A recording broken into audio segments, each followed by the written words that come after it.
Нийслэлийн 51-р сургуулийн 10А ангийн 6 сурагч сурах бичиг бүтээжээ. Тодорхойлбол тэд нийгмийн ухаан хичээлийн макро эдийн засаг сэдвээр дасгал ажлын сурах бичгээ сурагчдаас судалгаа авч бүтээсэн байна. Тус сурах бичгийг худалдаж авах хүсэлтэй байгаагаа багш нар болоод сурагчид илэрхийлэх болжээ.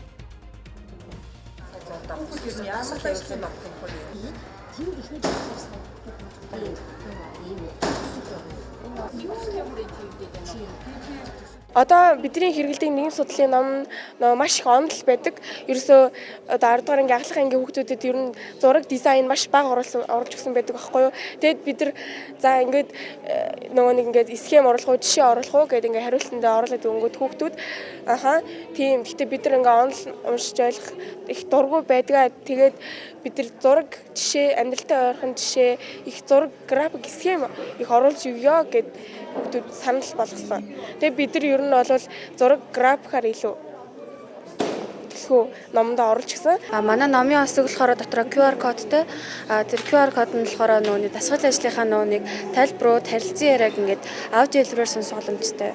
Яагаад энэ QR кодыг оруулж гисэн гэвэл нөөнийг олон улсын PISA-гийн шалгалтаар Монгол улсын сурагчид нөөнийг унших чадвар муу, уншаад ойлгосны илэрхийлэх чадвар муу учраас ингээд бид өөрт нь сонирхолтой байлдах үүднээс ингээд QR кодыг оруулж гисэн. Сурагчид сурах бичгээ 3 сар орчмын хугацаанд бүтээсэн байна. Сурах бичгийн загвар, дизайн уйдгартай байдаг учраас сурагчид даалгавар дасгалаа өөрсдөө зохиож аль болох сонирхолтой байдлаар шийджээ. Мөн сурах бичгээ эхний ээлжинд эцэгхийн дэмжлэгтэйгээр 15 ширхгийг хэвлээд байгаа юм а. Ирэх хичээлийн жилээс 51-р сургуулийн 10-р ангийн сурагчид тус сурах бичгийг ашиглаж эхлэх юм байна. Нийгмийн ухаан гэдэг бол хүмүүсийн өдөр тутмын харилцааг хэлдэг. Тэгээ энэ өдөр тутмын харилцаа одоо эдийн засаг, улс төр, олон улсын харилцаа, соёл гэдээ ярихаар л би бүх бүлэг одоо 6 бүлэг сэдвээр өөрийнхөө амьдралыг л ярьдаг байхгүй. Жишээлбэл эн чинь ийм учиртай ингээл яриад байсан бол тэглэгүүгээр одоо багшийг ярихаас, багшийг одоо уншихаас ч гэдэг юм уу те.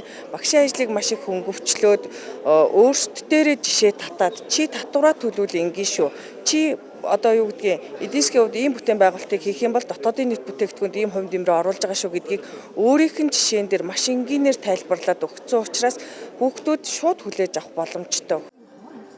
51-р сургууль нь бүгд найрамдах Солонгос улсын Дэрийм сургуультай хамтран PBL төслийг хэрэгжүүлж байгаа. Тус төсөл нь хүүхдүүд тоглонгоо суралцаж бүтээл гаргадагаараа онцлогтой. Төслийн хүрээнд сурагчид тус сурах бичгийг бүтээсэн 10-р ангийн нийгмийн ухааны хичээл нь 6 бүлэгтэй. Хүүхдүүд үлдсэн бүлгээр сурах бичиг гаргахаар төлөвлөсөн нь хэлж байсан юм а.